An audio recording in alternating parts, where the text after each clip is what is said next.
That's fine. Hi everyone.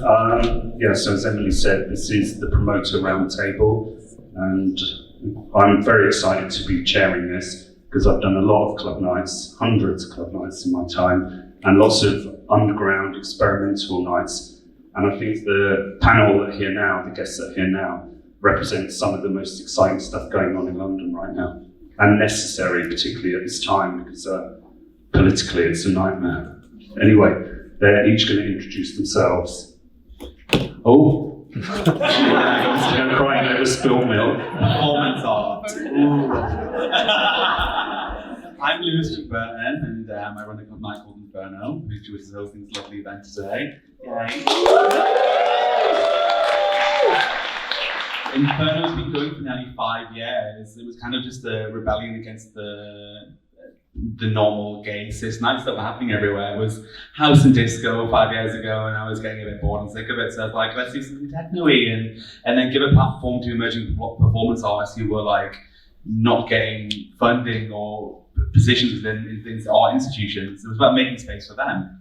So yeah. Hi, I'm Nadine Artois, and I'm a DJ curator, and I co-founded a club night collective called Pxssy Palace, which holds space for queer women, trans and non-binary people of colour. And yeah, that's what I do.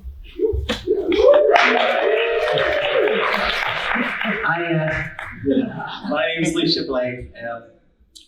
I'm the founder of Transmissions, which is a trans activist network / club night. I'm the founder of London Trans Pride, which happened this year. And the founder of Harpies, which is me. I think the baby I'm going to work on for the next few years. And Harpies is Europe's first and only LGBTQI strip night.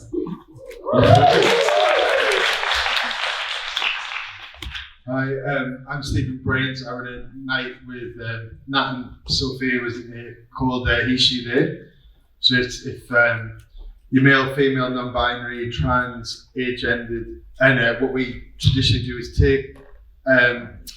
we take over spaces that are traditionally straight, or like heteronormative things like Ministry of Sound or Fabric on a Saturday. We do it in like about 15 countries around the world now, and then we kind of queer them up and make the spaces a little bit more inviting for different types of people.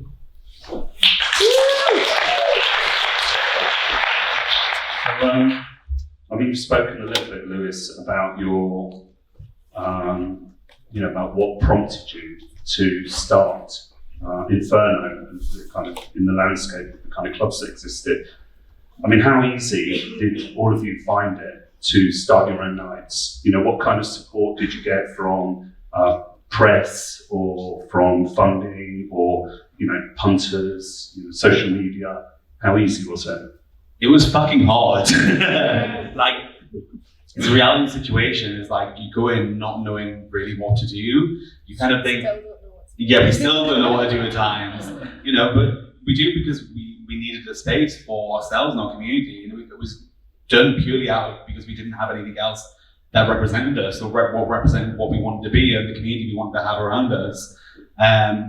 Just learn on the job, put yourself in the deep end, ask for friends, for advice. People who've been running nights, people will always help out, but I personally got no help. And I was very conscious in the beginning of doing Inferno not to take any press from anybody, because I felt like that would dilute the community and it would become something inorganic, where it's been had enough time to organically grow and evolve over the past 5 years and become something that it is definitely now. We have our identity, we know what we are.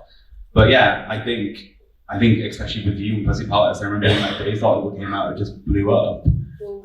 Like for us, we were a house party for I don't know how many people know this, but we were a house party for a year, and then we decided to try and take it out of the house after. Well, we didn't really want to, but we were really encouraged to do so, and we were getting threats to get kicked out and stuff like that. So we're like, we want to continue this, but we were going off complete feeling, and not really thinking about what we were doing. And when we did it, when we first took it out of the house, it was a success to somewhat, because a lot of people turned up, but we didn't have the same feeling of of security that we did that you could get in your own house. And then the second time we did it, I was sexually harassed at the party by someone who pretended that it was his night. And and then after that, it was kind of like, okay, why are we doing this? What are we doing it for? And trying to put like, I guess like our politics, our identities like into the party. But then, and I guess like, that's when I was like 4 years ago, we came out of the house like 4 years ago this month. And it was 6 months in, we got press from Days, and it was, in hindsight, it was to our detriment at the time, because we were like 150 people coming a month party, and it jumped to 600. But like, we were not prepared for that amount of people, and we were not organised enough to support the people that we said we were supporting. That the people that were coming at 150 a month were like friends and friends of friends, like who knew what we were about, but we weren't putting any any work into making it an intentional space. So after the party happened, we had so many complaints because security were a mess. The people that came through were being like racist, transphobic to our guests that had been coming like every single month. And but it was that moment there that went, okay, if we're going to do this, then we're going to like put the work in to make sure that we're listening. You know, because the amount of times that I've been to a club and then we've complained about it and then nothing happened. So, and that sort of became the beginning stages of like making it as intentional as possible. Okay. Oh God, yeah, back in the beginning, Right, back so in the messy. beginning.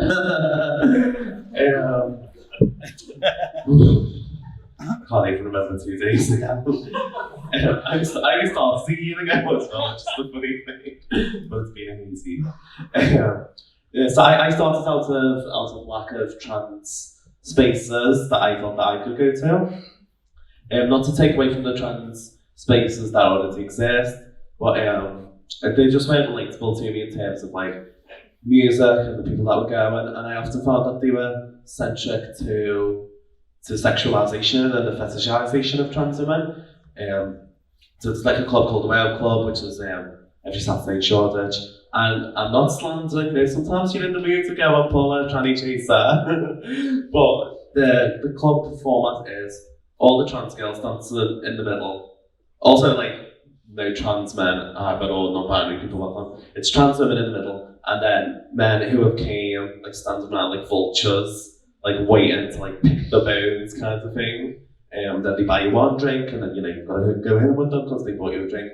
And I was just like, there's so much more to the trans community. I see so much like strength and resilience and solidarity, and why aren't we expressing that through our culture? Why don't we have spaces to meet up and party and be in the smoking area and be like, should we do a protest, babe? Should we launch a magazine? Do you know what I mean? Because these kinds of spaces is where the magic happens.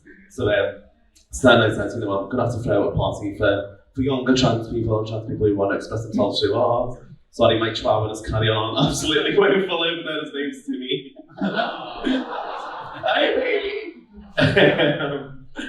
But so then I started transmissions at a little basement club called Big Fabrics. I was always running to Lewis for help. Lewis has been such a mentor, so I was like, Lewis, what DJ's good at all? Can you help me with Pusher? So yes, so never be afraid to ask for help, as Lewis said earlier, that's the best thing. And also never underestimate your parties. My parties were like, sometimes like 30, 40 people, but London Trans Pride, which has over 2,000 people there, came from that party of 30, 40 people, dreaming together and talking together. So yeah, never underestimate small. That was great. Trans Pride was amazing. Thank you. I was just slightly different because it's not a safe space necessarily. It's more like, and I'm stealing this term from someone else, but it's a brave space. Because definitely having different types of people in Ministry of Sound on a Saturday, I can't guarantee your safety. But then the point of our kind of night was like, so we manage DJs for a living and have parties all around the world. So we managed like My Jane Calls and used to manage Taylor Bus and Magda and things. And we were always in clubs where I didn't really feel like welcome, particularly as a gay guy, and a lot of the female staff didn't really feel like they were welcome, because more often than not, if you go to like more of a straight club, there's like 3 men DJing, and then like kind of normally cis women with perfect bodies, as it were, like heteronormative bodies dancing. And then if you go to a gay club, it's like 3 men DJing and then guys with 6-packs dancing. So it's always like, there's loads of different people. Say for instance, if you're like Maya, who we manage, where she's like a queer girl who's British Asian, she's like, okay, so where is the representation for me other than myself in the room? So we wanted to design a party that showed loads of different types of people as much as possible, and try to, where possible, more platform women and people of colour and pansexual people and trans people, and just, well, Lewis, like, do stuff as well there. Like, there's loads of different types of people, because just sometimes it's too reductionist. And like me entering the gay scene, I wasn't a twink, I wasn't a bear. It was this kind of weird thing. I was a Geordie gypsy with a skinhead. And like the amount of times I had to prove that I was gay to get into the club. And I just thought, like, what do I need to do? Like, it was so stupid. Like, you do know this is a gay club? I was like, yeah, I can like rim for like 24 hours. I'm here. Also, I wear a tracksuit and know I'm here with my brother who's straight. I'm not going to kiss him to prove that it's fine. You want your Brookside moment to prove I can get in the club? Like, it's not a thing. So we also felt that like, you need to have safe spaces and places where you feel like you belong and you're safe and you don't feel exotic or fetishized or whatever. But also maybe your best mate's straight. Maybe you're there with your sister or your brother who isn't queer. There needs to be other spaces that you can go and perform at as well, to make sure it's not just a ghettoization of us in one community. We need to be everywhere. So it's very different. And to make that money. Yes. Because we all need to live. Yeah. We pay people properly, and it's really important to us. Well, I mean, a lot of my early stuff was done in East London. Actually, it started in Soho, but it was like more underground queer stuff. But when East London started changing around 2011 or that kind of time, particularly as Vauxhall started to collapse, and we got a big influx of kind of regular gay guys coming in and, to my mind, polluting the water, but it kind of like changed the kind of scene around here. And I found it very difficult to continue doing stuff around here. I left and went to work at Egg, which is even dirtier water. But I kind of like the challenge of going into somewhere like that and trying to do something. But the interesting thing was that actually I worked there for a number of years, helping them realign their kind of direction and stuff. But I found that I never did make the money. That I was as likely to be there not making money because, I put more things on the line. I could get more people involved, more performers and stuff. And actually, because, a lot of these venues just take advantage. And it often doesn't matter whether it's a small venue run by gay people or whether it's a large venue. It's very I find it's been very difficult to find venues, and it's got increasingly difficult. Do you find it difficult with the venue situation, with the licensing situation? It's quickly just our brand fee just goes instantly, because it's like they're so used to having just DJs, and we're like, oh no, having hosts is a really big thing, and we try to have like 8 to 15 hosted venues, and they're like, well, prove that it works. So then we're probably 10 grand in debt of He.She.They. Yeah. So like, it's definitely not a money maker for us. Sorry, did you want to say that? I'd say it's a moneymaker for the DJs and hosts that you book, but never for the promoter. So right now, Pxssy Palace we're going through like a process of trying out a new venue every month for like the next 4 or 5 months, because we just can't ever seem to find a home, or you find your home for a little bit, and then even though, for example, what recently just happened is that, so what we do at Pxssy Palace is we have a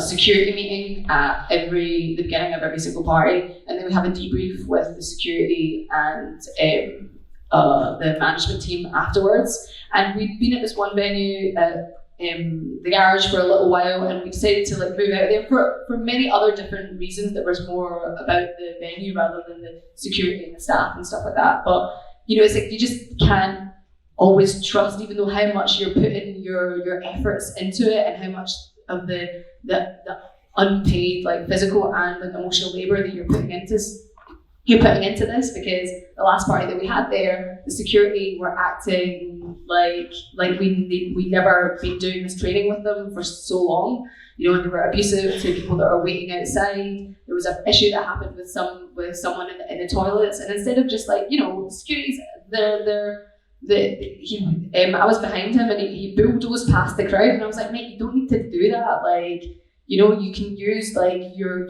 badge, who you are, your big person as well to maneuver through the crowd. So it's just like, it's like this frustrating thing that you find somewhere and you think that it's good, you're on a pace, and then all of a sudden it like just takes away from it. Because we typically don't go into straight venues we typically don't go into queer venues, mostly because I follow sound first.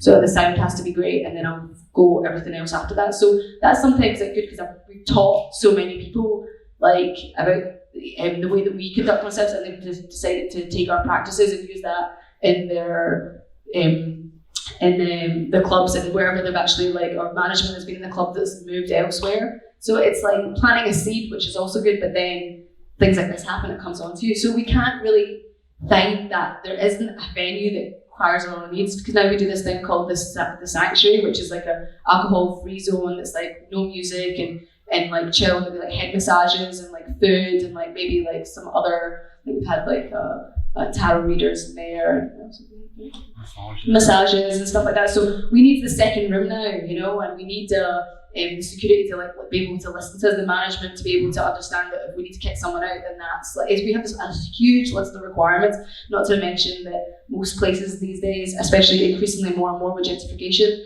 will ask you for a bar minimum, you know, so it's like we're just getting pushed further and further and further out, but then that makes it inaccessible for people to travel to, and then you've got how long is the walk between the station and the venue, you know, how safe is that? And another thing, actually, speaking of the word safe, and you brought it up, and I think a lot of us, if you're starting your own night, it's something that I just really want to try and step away from. Like, no matter how many things that we do, like for example, Pxssy Palace, we've got our policy, we've got guidelines, we've got badge bitches that try and help meet those guidelines. We shout things out in the mic about like consent, but all the problems that I'm trying to fight against are all intra-community problems that I face in Pxssy Palace, and we just, no matter what, can't guarantee safety. So like, we like to use the word like intentional, because it's our intention to be, and also for the community to be like secular. So I hold space for people once a month at that party, but we've got to have like boundaries as well. And it's like, well, we're doing this for you, we're providing the space, we're doing all this, but what can you do for us? Like, you know, drink water in between and between your alcohol. Look out for people as well. Don't just like rely on us. Like, badge bitches is one way that we do it, but like the community should be secular. We should be looking after each other. Like, there's one people that hold the space, but we can't do all of that work within this space. It's up to like all of us to look after each other, you know. So yeah, sorry, I just went on a tangent there, but yeah, venues is increasingly difficult, and honestly, it's actually, even though we've got a rough plan for the next few months, it's like scary, because every time you go into a new venue, it's new face of problems, new people. Like, what's going to happen? It's like it's like something that's constantly on my mind and worried about. Yeah, I mean, because especially when you've been running a while, you'll have exhausted a number of venues, and there aren't enough new ones coming up that are, you know, accommodating enough for, you know, like you say. I mean, the thing is, I mean, compared to when I started doing club nights, especially because the kind of crowds I brought were kind of what would be regarded as cool crowds that they want in there, they would never charge rent to be in there. Yeah. It was like unheard of. I mean, if anybody had said it to me, I'd have walked away. And now it sort of feels like it's become standard in a lot of places that they require a rent. And then on top of that, they're now saying they want bar deals. Yeah. And you're often dealing with, you know, amazing people who, you know, generally, historically, don't have lots of money. You know, they don't have, you know, so it's always going to be less money made on the bars. But the venues just make it more and more difficult. Yeah, I mean, we're like, with INFERNO, we're having that problem now. Like, we're over capacity every single party, and we need to move in the new year. We're like, it has to happen. As much as I love being at the yard, all the staff there is incredible, the security's amazing, like, props to the yard, they're incredible. But then where do we go from there? We're going to leave somewhere we're so comfortable and so familiar with great people. Anywhere we're going to go there is going to be a bit of have a knock-on effect on us and the community. And then I've been going around shopping for venues, as you do. A lot of queer venues have closed down recently. Where do we go? We're as we say, we have to look at straight venues and kind of go with them and then queer it up. And then that comes with all the labour of speaking to the bar staff and the managers and the security, vetting them, make sure that, they use gender neutral language and have respect for our guests and our community. It's so difficult. It's we live in this ultra-capitalist society right now where it's constantly bar spends, higher fees, and it's we've got to pay a whole host of queer people who are, one, can't really afford to live themselves, this is their income, they're artists or DJs, and it's hard. I mean, I've found that problem, even in queer venues or venues owned by queer or gay venues. I found them, to be kind of sheep in wolf's clothing half the time, that they pretending that they're kind of cool and they understand everything. But they're often not. I mean, when I started Shutdown, as you know, last year, I started in what was East Block, which was, kind of toxic clubland, nobody would go there. And which is why I wanted to go there, because I love going to places that other people won't go. And in going, it gave me, because I'd left Egg, I was sick of being in that mainstream environment. And I thought, I want to go back to where I feel I've got more freedom and stuff. And I told them, I'm coming in, I'm going to do something weekly, which bucks the trend colossally at the moment. But when I was there, and I was sort of told them it's going to take months and months and months, because I'm not going to compromise on what I do. But, it was there literally 2 months, and they start coming going, we need more money on the bar. And I said, well, I've told you what I'm doing. We carried on through the whole of the summer. And so even in somewhere that is would like to think that they're queer, people owning it, they've got no patience, because actually they just think, oh, we could get a load of gay guys in here taking their tops off and drinking beer, and we'll make a lot more money. So I think the idea that even queer-owned and queer-run spaces can be an illusion. Of course, there are good ones, but it can be an illusion. I mean, beyond venues, what are your thoughts on things like the Night Tsar, Amy LeMay, and the London Mayor? I mean, from my point of view, I'm old, so I've seen, over many decades now, the impact that Clubland has on culture, on mainstream culture. Club nights, I used to run a night with my friend Faye-Ann down there, that exploded in 2006, and then a year later, Topshop are selling all the looks that came out of our club night. And this has happened repeatedly. It's gone on for decades before that. So it's clear that it has an economic value to not just this city, but to this country, and globally. We export these ideas. And, what do you think about the level of support from people like the Night Tsar, and what we should expect and what we get? I mean, I don't know. I haven't really seen. Do you want to go first, Ben? So I was in two minds about Amy LeMay, because I didn't really see any changes being made, but also understood the fact that she's working 2 days a week doing this job. So I'm how much can you really do when you're how long does that process of bureaucracy take with it's not even your full-time job.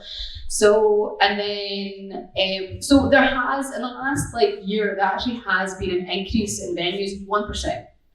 So it's obviously not enough, but they're really focusing on that increase. And then they have also passed so when every venue now that shuts down, there's a legislation that no venue in London has carried out, but they're supposed to, that if you shut down a community venue, a bar, a community centre, a club, a cafe, you have to replace it with something, not necessarily the same thing, but it's another community place. But no one's been listening to that. So now, under Amy LeMay, that's now happening. And there's places I think it's in Wimbledon, there's a queer owned bar there, and they've never had one before. So obviously that's really important for that area to have that. So it's I'm still in two minds, because it's okay, there is a teensy fraction of progress but it's still not enough. And also, I don't feel that she and the team have been communicating all with us really about that. So I don't, like, I have heard many times seeing her in passing or her team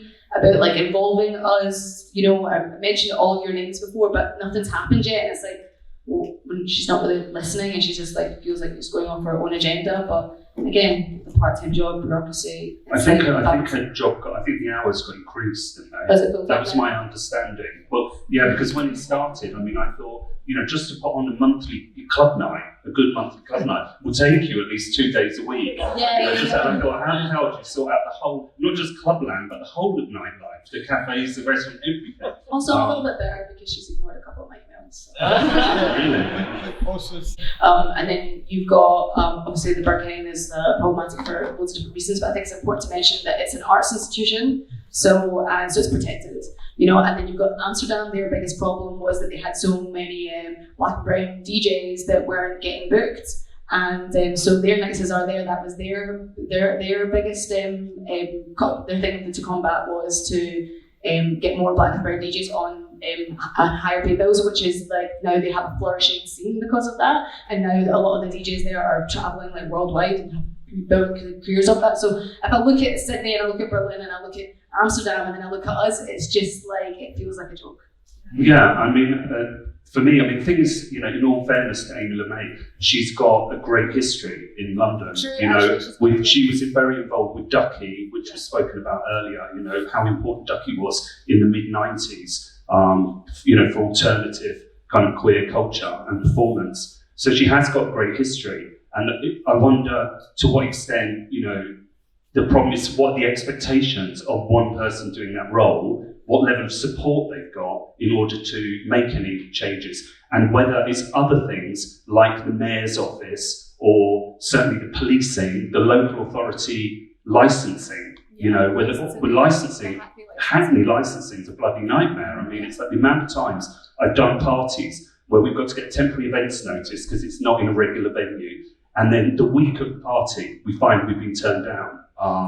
It becomes impossible. So I wonder if the difficulties she faces are part of that bigger frame. Yeah, I've often thought that as well. It's like, how much are you being like blocked? Because the same problems that because in Sydney and in Amsterdam don't have the same the big problem we have with like foreign investors buying up like the whole of London, and which is why that Hackney licensing 12. I don't know if a lot of knows it, but basically if you open a new venue in Hackney, you have to close it at midnight.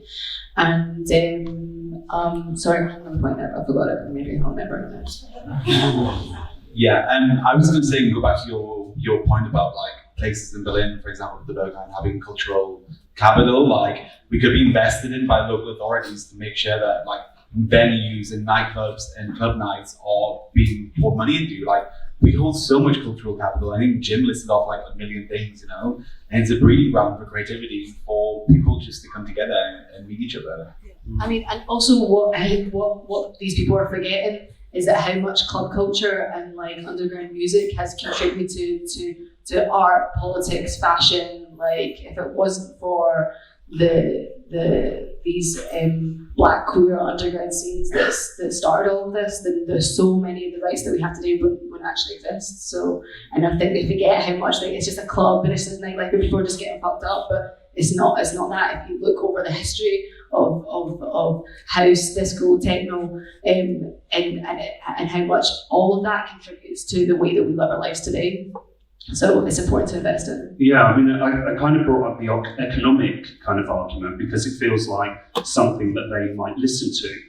But ultimately, you know, what you're going on there is like, or leaning on is the social benefits, you know, which are, I mean, I remember, you know, pre-88, you know, pre-raving, where, you know, when I left home when, you know, I was 16 or whatever in 1982, it was like, I had no eyebrows, had hair up here, you know, it's like, I got attacked constantly going down the street. It was the country was very, very violent. You know, there was a lot of skinheads and stuff like that. You know, then things like club culture or rave culture in 1988, you know, by people taking pills and hanging out together, the boundaries came down and people started to mix. And this is a role that clubs play a very important role about communities coming together to kind of forge out new ideas and gain a confidence together, but also then their interaction with everybody else, so then goes out and permeates the whole of culture and society, which in turn can bring down the cost of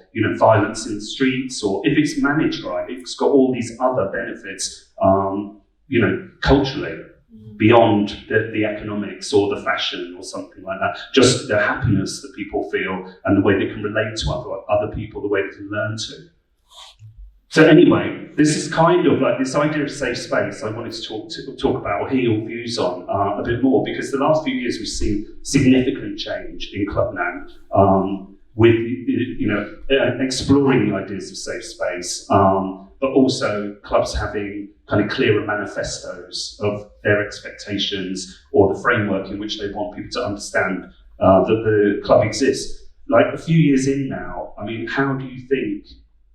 How do you feel the impact of that has been? Do you think that, not within necessarily these clubs, but on the broader level, how that might be going out to other clubs, to bigger club culture? You got something to say? Oh no, because I was going to talk about the mayor thing. But Okay, cool. then we moved on. No, have you got one last thing to say about the mayor show? Yeah. I was just going to say, just generally, I think our arts council and mayoral system could be way better to go and have sit down talks to go be conduits to go like, this is where this funding is available from this. This is where these are brands that want to kind of work with great people, but instead of just it being top down from the brand, you go and speak to them and go there could be drawdown funds that you go and run events with and different things like that, which in Sweden and places like that, they're so much better at doing. Besides, you get invited to the mayor's thing, which is loads of people in suits, self-congratulating, having a canopy and a photo. And it's absolute bullshit. So we kind of don't engage in it and try and do the arts council. I mean, this is partly arts council funding, but it's we're lucky we manage stages and have money to have passion projects where we can give back to the community. If I was looking at He.She.They purely on is it a viable business financially, I wouldn't have started doing this in 15 countries. I'd have built it up really small and done it over years. So we were really looking really privileged. And also, because we're doing it at a bigger level, I guess with DJs that can sell tickets, we're kind of looking in some ways, but there's lots of different things that need to be nurtured where, again, it's about small communities, so it isn't necessarily a viable thing financially, like you say, anything that's sober, or people are drinking water. Yeah. It's not actually a good one in terms of cost and reward. So you do need arts council funding to make those things viable. And I think if you're trying to self-start, it's such a minefield. You get put off, so there should be liaison officers that make that a lot easier to access money, really. I think the liaison officers, but I also think they need to change the criteria by which they make their judgments, whether it's the mayor's office or things like the Arts Council, because, my experience of them, and they're trying to help me at the moment with funding a project, but they came to me when I was doing the party last year, and I was struggling to keep going. I had a venue that was really not on my side, and they came saying, "No, we can fund you, blah, blah." And I'm like, well, I don't really speak your language. It's not where I come from. They got someone to help me and stuff like that. But it's when I started putting the idea forward of what I wanted, which was to create this space that I believe needed to exist on a weekly basis. They then said, oh no, we can't fund it if you come like that. You've got to come with a different direction. It's like, well, you're not listening to me. You're imposing your idea of the way we need to operate. Yeah, I'm from an arts background, and I applied 7 times for Arts Council funding before eventually getting it. So Persistence, yeah, literally going for meetings. It's hard. I'm not the strongest writer in the world. It's not my forte, you know what I mean? But you just got to keep doing it. And do you know what? The people who work with the Arts Council are actually really lovely. And a lot of queer people work there as well. and they're understanding, and you want to help out as much as possible. So just try and go and have meetings with them if you do want to get funding for whatever it is. But I think going back to what Jim was saying about safe spaces and what's been happening recently, I think we've obviously touched on it quite a lot today with all the different panels. Everybody's mentioned it. I mean, you've done a whole panel on this. But yeah, there's a lot of nights happening, and even non-queer nights that are claiming that they're a safe space for the queer community, but they're doing absolutely jack shit to enforce that. And it's just this thing of this buzzword to try and draw queer people in for our queer capital to come down their nights. And you do nothing, there's nobody there, the staff hasn't been trained, security hasn't been briefed, like we're just there, you know, as people to buy drinks in the bar. And they don't ensure safety, no, it's bullshit. That's basically what I was going to say. Yeah. Anybody else going to say anything? I mean, just talking about safe spaces in general, I've never claimed INFERNO as a safe space just because of the natural progression of how the night started. We're doing a lot of like raves and squats and stuff. And you can definitely never incorporate safe space policy then. And I think it's, yeah. Anyway, for sure. And I also think, what is a safe space? What constitutes safety in people's minds? Because sometimes it's, you know, oh, this person was very mean to me in your venue, therefore you don't run a safe space and you endorse horrible behaviour. It's like, you know, and with London Trans Pride, there was rumours going around that it was going to be very unsafe, don't go. I know Travis, you have got like 70 DMs saying don't go to the Trans Pride, it's going to be really unsafe. I said that one, cool guy. Travis came! We're the element on the sword as the players.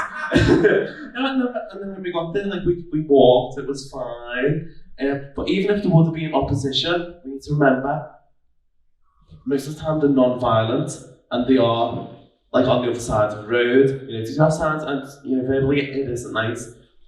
But when you say don't go, it's not safe, that gives the impression that you're going to be killed, you're going to be beaten up and like barely injured. So we need to stop throwing the word like safety around just willy-nilly. If something's going to be unpleasant, that is different to unsafe, in my opinion. I'm not saying it's okay for anyone to be verbally abused, of course. No, of course, but when there's 2,000 of us and 3 dickheads, you know, we're the ones standing tall and proud, so fuck them. Also, just like on the subject of like safety or intentional, and I guess like because this panel is also about like how you to put on like your own night as well. That there's so many different ways that you can do it. Like one thing that I'm really trying to concentrate on right now that I feel like a lot of us probably in this room is like rely on social media too much, you know, and censorship and all this stuff like shadow banning, and you know, Instagram really and Facebook trying to stop us from making money, you know, and so.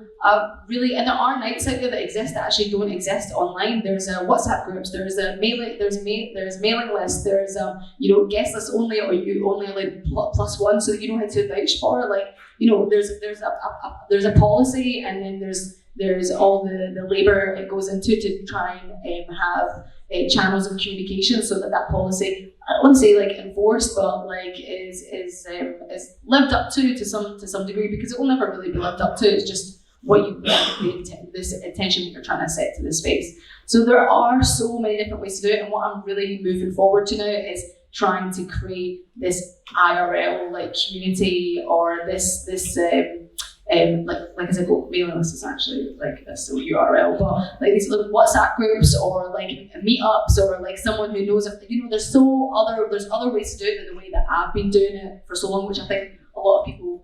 And I was inspired by people over in America who were doing similar things, and I'm just saying, I'm like, is that formula really actually serving us well? And I'm just like, I think there's a part of it that is, and I think there's a part of it like, okay, it's time to move forward in the future, which I think is, we still have to rely online, but also trying to come off it and rely, and not using it for a sole way to reach out to people, to reach out to community, and to like let people know about the events. Yeah, I mean, I think that's got obviously social benefits in terms of building relationships with people, but it's also ultimately gives a lot more independence. It may slow down the idea of the spread of success in your nights, but as touched on earlier, which I've also experienced, that if you get a lot of press, it can actually be to the detriment. It's very hard to then control the vibe and the initial values of the space. But kind of like having more, real life kind of connection with everybody. I mean, things like Instagram or Facebook or these people who we become reliant on as promoters, but they decide they don't like your image or they don't like something you said. They can take the image down, or if you persist, they shut your whole thing down. So if you relied on that network, it makes you very vulnerable. So there's a lot of benefit to stretching out like that into real life. Jim, it's 5 minutes till the Q&A. Okay. I had so much to say. So, yeah. Having fun. So, okay, then just to round it up, I know you touched to some extent on going forward. If there's anything else, I think if everyone got the opportunity just to say about how they see things moving forward for, their club night, the club brand over the next year or something, particularly in light of, potential impact of Brexit and the kind of crap that's going to bring with it. Honestly, the goal is to eventually have our own place that we own, that we control, and that other people would be able to have space in, but then just the headache of even beginning to think about that, fills me with so much dread. But as much as I've gone back and forth of is that something that I want to do, and with every time I have a problem at Pxssy Palace, the main problem that we have is always to do with the venue. I'm like, it's just that's the only way forward. And also, I guess just if this is us rounding things up and everybody wanting to start doing it, even though I feel like this conversation has been kind of maybe a little bit negative, because there's a lot of problems that we face, and I've been Pxssy Palace is 4 years old today, and I'll admit I'm exhausted. But I don't want to discourage you from starting something. There's a lot of nights that exist now. 4 years ago, the reason why Pxssy Palace came out of the house is because we didn't see a lot of what we wanted, and now I see a lot of there's you can pick and choose. If you're on a Friday night, there might be a few things that you can go to, but I don't think that should discourage you from starting something new. Our community is vast and varied and deserve that niche night, so and if you do it with love and passion, and also maybe not promising anything I'm starting something new, I can't afford to pay you, but we'll do an even door split, or I'll make sure that I book you over the next 4 parties, and then as we get more money, then I'll pay you more money. You don't have to. There's small ways to do it, as long as you're doing it with the intention to not make it this thing that's going to be busy, or I think it's going to make you money, because it won't. Yeah. So because it's So that's I guess the advice that I give. Just there's so much more that we deserve to have, and also outside of the club. Recently, I curated something called Lesbian Alley, which was. And the 2 things that we did there was we did erotic readings at the IC, and we screened a movie called Shakedown at Rio Cinema, and I was like, wow, I'm in a cinema full of majority queer Black and brown people. It's a whole cinema. I've never that's never happened before. And I guess with nights like Misery and a lot of other things that I've seen popping up, it's clubbing is great, drinking and drug use, within moderation is also great. Raving is great. I've been a raver since I was 15. That's not going to stop, even when I'm 70. So, but we need more, So I feel starting on club night is great, but if you feel a passion to support the queer community, maybe look beyond clubbing also as well. So that's the advice that I would give. And as always, I say to people, if you've got, I've literally done it all. I've worked in every aspect of the club, from door to scrubbing toilets to bar back to DJ to all of it. So if anyone has since I was 15, so if anyone does want to talk to me, or my DMs are always open. I have capacity now. Maybe 3 months ago I didn't, but to talk about because I'm really passionate about people starting their own things. Please come and talk to me. I'll stick around after for a little bit as well, as if anybody wants to talk to me about any advice about starting their own night.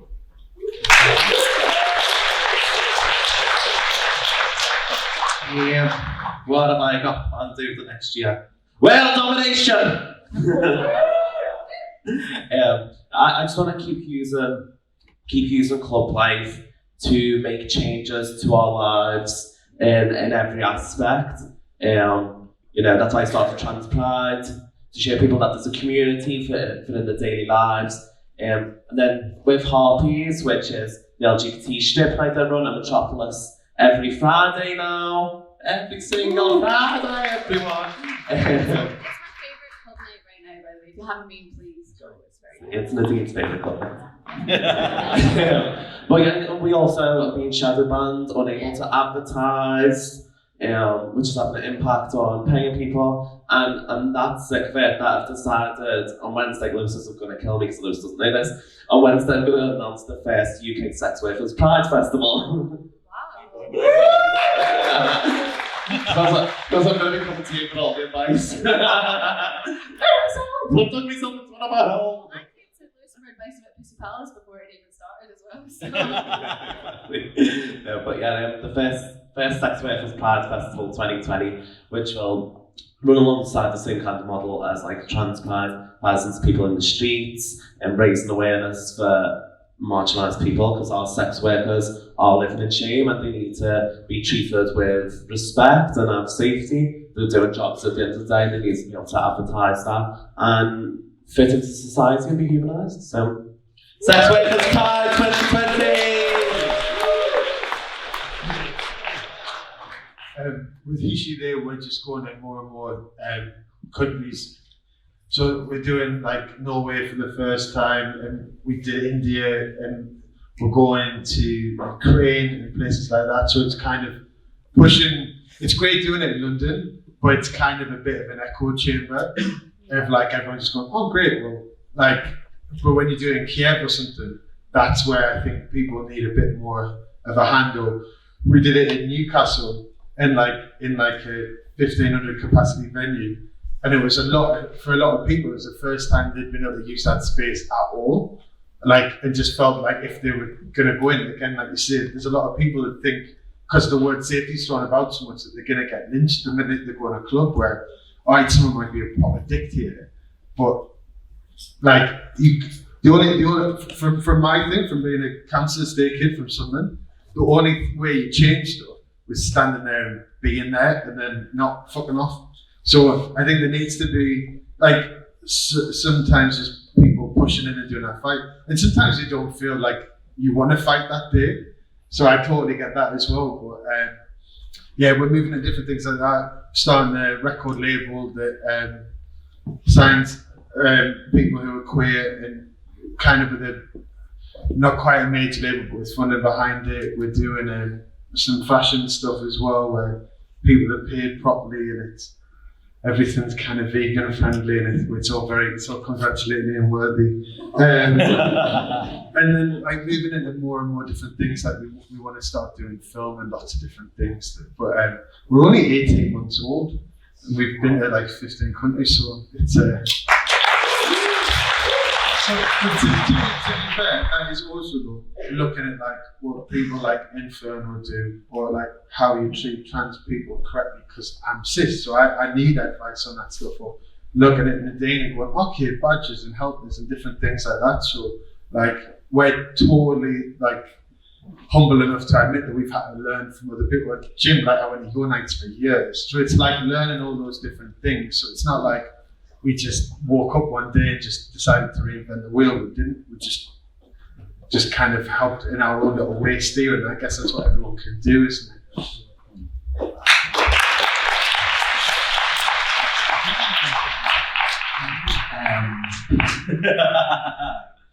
What was the question? You were speaking about Inferno, you're looking beyond the fact you need to expand. What have you got coming up with Inferno? Just expanding, I guess, because we need to. It's just getting out of control a bit, and we just want to have more space for everyone and be able to look at every game. We want to take over the institutions more, for example, doing an event like this today in Arts Admin, which is a really respected, regarded institution, as you can tell by the bougie, the air roll in. It's taking over the institutions, giving space and a platform to the most marginalised people within the queer community, putting them on a platform and a pedestal, celebrating them, paying them, and just continue to grow and just be there for each other and be a community. Yeah. So, coming up next is going to be a workshop that you're doing.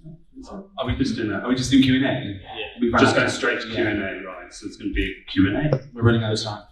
Is Emily on We've got roaming duties? yeah, roaming. We've got 20 minutes for Q&A. Who has a question? I can already see one. Yeah, I think as well, just to add as well, quickly before we go into Q&A, obviously there was meant to be like another aspect of this panel which didn't get told, guys, about running your own party or some procedures. You have 5 amazing people here. Chief can answer your questions. So I have a question. So there, as you guys have all talked about, there are a lot of amazing queer nights that are all individually have very similar goals and ethos in what we're trying to do and what we're trying to create in the community. But sometimes it can feel like those efforts then are very insular within your party. So my question is, how do you think that all these different queer nights can work together to support each other more and share resources and knowledge? And yeah, just going forward, help to make queer nightlife a better space. One of the things we try to do is we try and post other people's flyers. So we post your flyers and post about your stuff as well, like post about Cookie Jar before, and especially for like newer nights, try and help them, like, and things like things that are congruent basically within our world, and like we try and do things like with He.She.They, we try and talk to things like Berlin to not try and schedule it on the same day and cannibalize each other's crowds and stuff. So yeah, it's things like that, just trying to be an actual community. Yeah, because oh god, what political disaster are we in right now? What was that rave that was going to happen with Savage and Inferno and all that? What was that for again? In Central, it's like a big protest. Inferno was what? Extinction Rebellion. Extinction Rebellion. It's that political crisis. The climate change one. So that got cancelled because of the police. But yeah, when I seen that like Savage, Inferno, He.She.They, I seen all the club nights were going to come together and put on like a street party in Central for climate change, and I was like, oh my god, yes, this is what I've always wanted since getting to London. All the nights to come together and throw some kind of like rebellion. I'm personally not a fan of Extinction Rebellion, but climate change is an important issue. So I think coming together for like protests and demonstrations that's got like all our club nights name on, and then like a big joint party is an amazing idea, and hopefully that comes from this panel talk now. So what's benefited Pxssy Palace is actually being closely linked to people that are similar than us, like BBZ London. I unfortunately couldn't be here with the conversation with us today, but so we started roughly about the same time. We had like a similar ethos, and then also there's another few queer, black and brown focused parties in London that we all stay quite close to each other and like help each other out. And then across all other nights or queer things, we do post about it at all. We've got like a large platform, and people DM us all the time to post about anything really, a GoFundMe, so that's like one way we keep a community. And then it's difficult to say, like, I think to answer your question is like connect with people that are similarly to you, and so that you can share resources. I would keep like I don't want to say keep the post small, because you can keep it small at first and then slowly you can graduate, but like have a family structure within like your nightlife. And if you don't have that, then reach out to people, because that's how we do it. Yeah, that's how we did it, So posting about people, don't be afraid to ask other nights to post about you, like it's like some competition, because in a lot of ways like it can be if you're running on the same night, but then that's another communication thing as well between the people that are similar to you or that you have crossover from your events. Posting about other people's nights. Creating like your own little nightlife community, and if you don't have it, not being afraid to reach out to people that are similar, because more often than not they'll want to help. Yeah, just to echo that, like we're a community, we all talk with each other, we can all ask each other, I'm thinking about doing this event on this day. And I think a lot of people help each other online, but also offline, meet up for other promoters or other friends for coffee or for a drink and just talk about calendar, scheduling, just check in with them, check what's going on. Or yeah, like what venues were not good, or you know what problems you experienced. If you got the Arts Council funding, who did you talk to there? You know, things like this. Yeah, like as I said, David Hoyle and Travis were talking about this before, but it shouldn't be a competition, you know what I mean? We're all a community, we should all be looking out for each other, and we should all be supporting each other, and it shouldn't be like, well, this person's doing that, I want to do that, or like, why is my night not successful? If your night's not successful, you can go to one of us for advice, let you know what we've learned on our journey, or anybody else around there, yeah. Or ask the customers, people who came, they'll soon tell you why. All right, another question.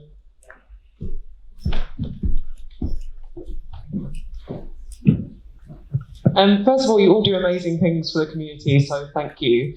I suppose my question is, some of you touched on wanting to expand your nights and maybe move to a new venue that's bigger. How do you keep your core values? I think this is what I mean. How do you keep your core values and how you started out your night if you while you're expanding to keep people coming in? If that makes sense. Yeah, no, completely. Well, as you're expanding to another venue, you need to expand your team and the people around you. So there's more people covering things, either more doorstep, more people on the floor. And you just grow with it naturally, organically. Like obviously you have a community of people around you that you can just delve in and be like, hey, I see you at the party all the time. You're vigilant, you notice these things happen, you check in on people, like, do you want to get involved more? I can pay you to be involved more. Yeah, well, party getting bigger means more problems, means you need to hire more people. And in terms of your core values, I think if your intention always stays the same, then but I mean, the party, from the house party to what we are today, every year it's been a little bit different. There'll be someone that'll be like, I really love Pxssy Palace, what it is today, and someone will be like, I miss the house parties, or I miss what it was like 2 years ago, you know. So that's with expansion, with growth, change is inevitable. But I think and also your also core values also might change as well. So it's just about being, for us, it's about being fluid to what's been present to us at the time, and working with that. And again, just technical what Lewis said is team, and it's usually people that are coming to the party every month. Everyone that's on our team now is people that came to Pxssy Palace and wanted to help out more, and so there'll be people around you that are probably gagging to help, So. Same. Cool. All right, another question. Gorge. I think for a lot of people, we kind of wait for the moment to be in that club space, which is beautiful and incredible, and then that sometimes can be shattered the moment we walk out of the space. I know for PP, sort of how you ensure safety outside of the club, but I just wondered if you feel it's your responsibility once people leave the club, and also are there preventative ways that people can continue the safety that's ensured inside once they've left, which is also, I guess, part of the clubbing experience, is that night bus or Uber or whatever home. Well, at Pxssy Palace we have a taxi service for trans people of colour and for disabled folk, and anyone that might feel vulnerable on the night and feel like they need a taxi home. We raise that money through a GoFundMe page. One of our conditions when we go into a club is that all the cloakroom money goes towards the taxi service, and then we have a box that people can donate money to, so that's one way that we do it, and on occasion, on very busy nights at the garage, for example, because the party is the underground's across the road, so we've had security stand across the road, or someone, a badge bitch, stand across the road at Pxssy Palace at the station to be and then you can recognise the people that are going to come and be hey, you come to Pxssy Palace, and just get them across, because plenty of times through the years of being going to parties that people are actually waiting outside the club to cause harm to your guests. And as much as one of my boundaries now within Pxssy Palace is I hold space for people at the events, and that's where I've got capacity to. And but it really, if you're coming to and from the event, that to me is included as well. So yeah.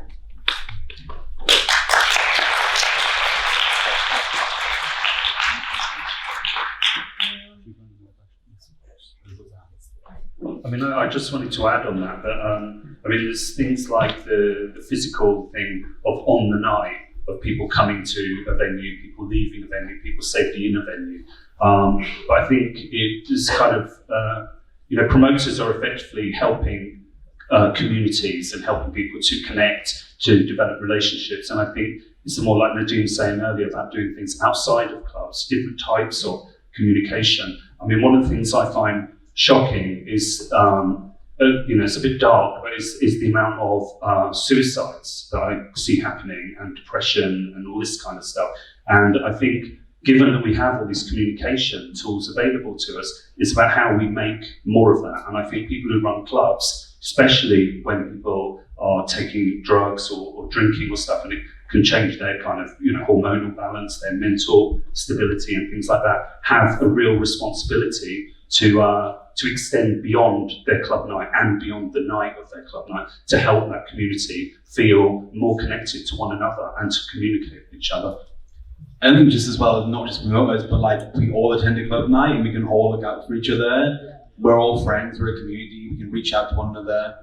It's all of our jobs. It's not just our responsibility to look after the mental well-being of 500 people. We're friends, we see each other out, we're on a first name basis, like reach out. We're here to help each other.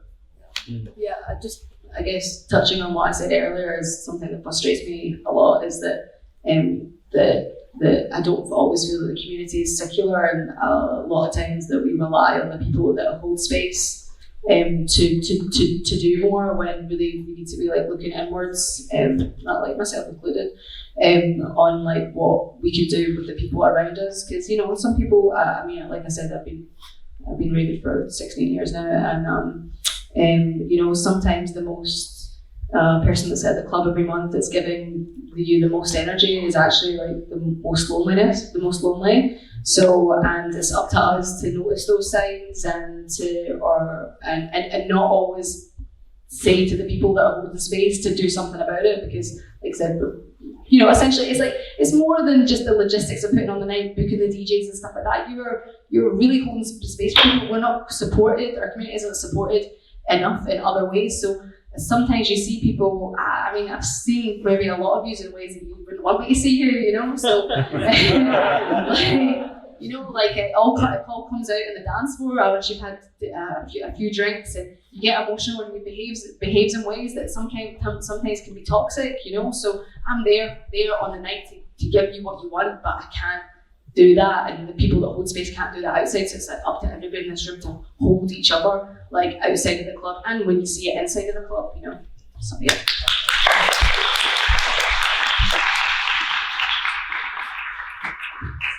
Yeah, we probably for more questions, we'll go to Carl. Thanks, babe. So just because of what the panel's about, I thought I'd throw this in. It's going to sound a bit fridge magnet-y, but why not? So I just want to ask, what is the biggest lesson that you've all learned, this is for all of you, since about doing club nights, and what is the one piece of advice you'd give to anybody here today who's wanting to start their own club night and get involved with all this kind of thing? Well, I'll start. The biggest lesson I've learned is, it's probably a couple, to be honest. I can't put it down to one.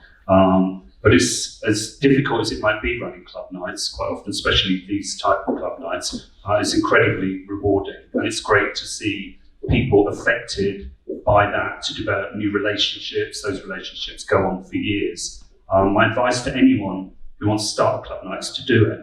And that's it, and as Nadine was saying earlier, you go from your heart.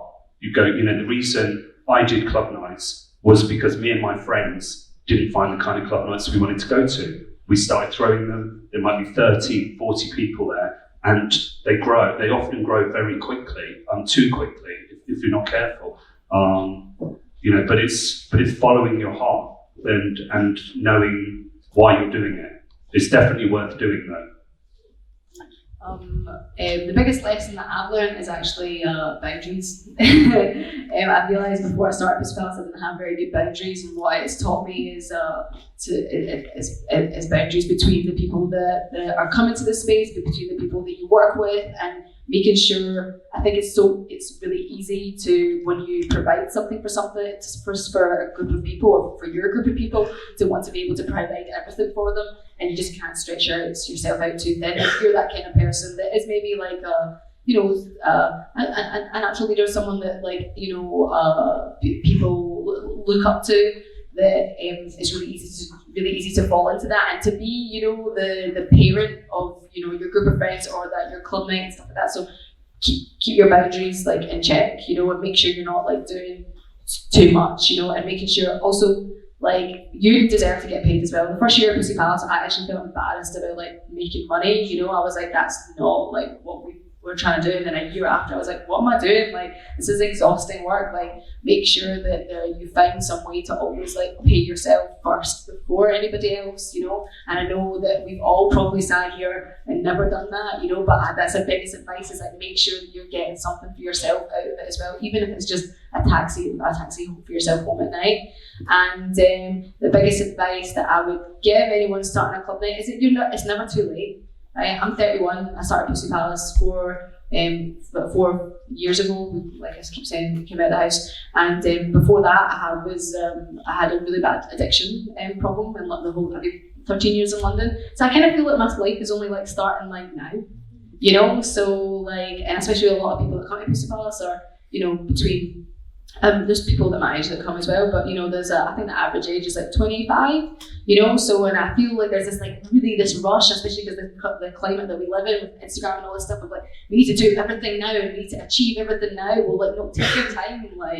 It's possible. You can have an addiction problem and then want to find a space or find community of your own, and then that could be something that I don't necessarily live off, but it's pocket money, and but it's also developed a career for me, DJing through that. So it's never too late.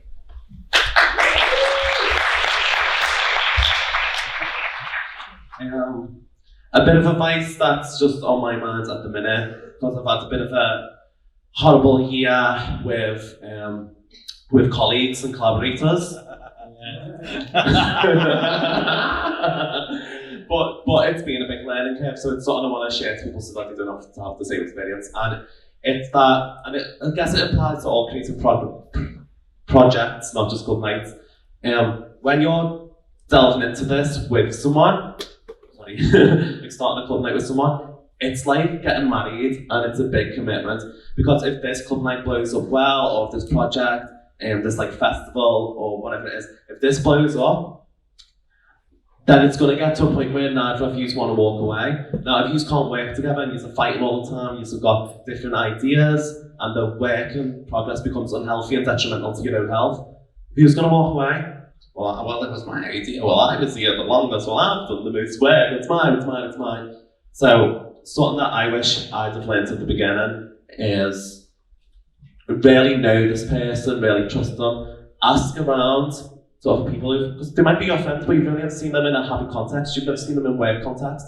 So ask around and find out, have you ever worked with this person? What was it like? Because if I'd have done that about a lot of people I've worked with this year, I'd have never worked with them, because they put my career and my dreams at risk. So that's my bit of advice. Be wary you're jumping into that. Just on a really boring kind of marketing one, if you think that you can get, say, 300 people in a venue, do a 200 capacity venue and make it sell out. There's such a psychological thing. If 300 people in a 500 capacity venue looks half full, 300 people where there's a queue outside trying to get the 200 cap one will make your ticket sell for the next one. We didn't do that. We went straight to 2,000 capacity venues. It's such a pain in the arse, and it's so stressful. And especially when you do it in other languages under the time zones, it's really horrible. So don't do what we did and do it more. It's horrible. Look how knackered that is. It's because of that. But it's rewarding, and it's because we didn't want to.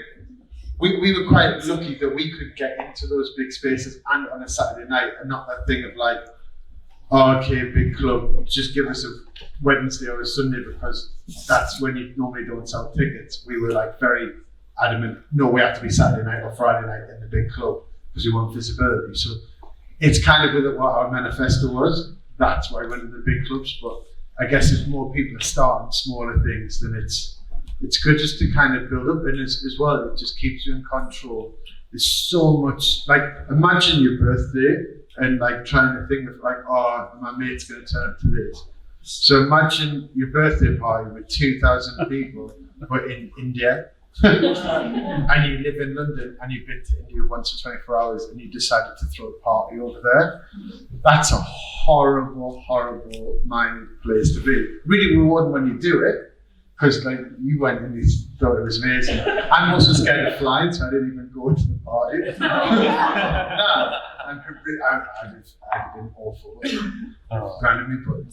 I've got one last piece of advice. Sorry. So two actually last pieces of advice I've got is everything is negotiable. See, venues have got this thing that they do that try and make you think that they need you more than you need them. Is that right?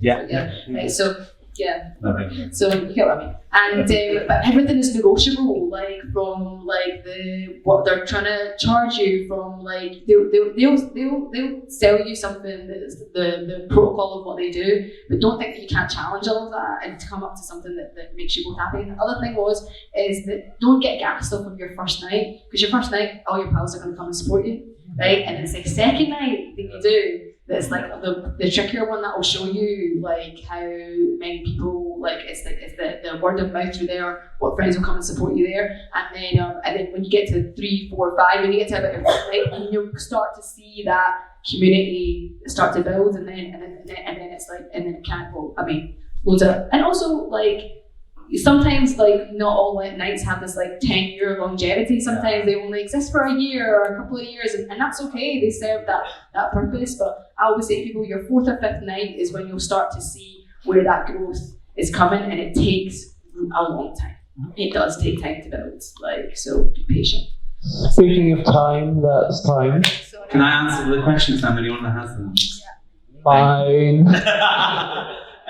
Yeah, just quick piece of advice, like I think Nadine mentioned earlier on the panel, is do something niche and that you love. I remember back in the day I was emo night, we want like a take it back Sunday. I was doing like a little cabaret night at VFD back in the day for like 30 people on a Thursday evening. And like, do you know what was so much fun? We'd be back to back like 10 performers, and there'd be like 30 of us just sitting there, having a giggle, interacting with the performers, and it would just be such a fun little Thursday night. And it was good practice about running my nights in future. You know, just do something you love because you like it and because you're inspired by whatever it is. Yeah, just do it. In fact, Okay. the best piece of advice is start your nights at VFD. Everyone has started at VFD. You've got to do time in that basement. Okay. So I just want to thank Lewis, Nadine, Lucia, Stephen, and all of you. Big round of applause for Jim Warboy.